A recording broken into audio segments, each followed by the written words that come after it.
Apple's secretive self-driving car division is going to be hit with layoffs. I'm Stephen Ellis with Reuters in San Francisco. Apple on Wednesday confirmed that about 190 employees are going to be laid off in a few weeks from its self-driving car project called Project Titan.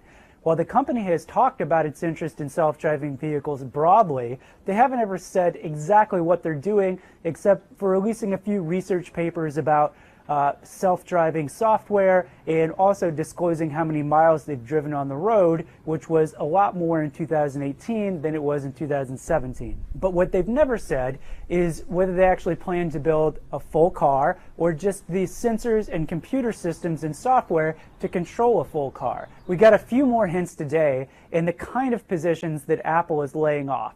They disclosed that they're going to lay off more than 40 hardware engineers, more than 24 software engineers, and then a couple of really interesting positions as well: an ergonomics engineer, product design engineers, and at least one machine shop supervisor, although we don't know if that machine shop was making things like automotive parts or just the smaller housings and things for computers and sensors that they would need to engineer along with them. However, what we don't know is where Apple heads from here after these layoffs. These appear to be the first big change implemented by a relatively new executive named Doug Field, who had been at Apple for a long time, went to Tesla to oversee its engineering operations, but last year came back to Apple. So this shakeup appears to be one of Doug Field's first big moves and is also part of some broader moves that Apple has been making early this year as the iPhone kind of hits maturity and the company turns towards services in other new areas,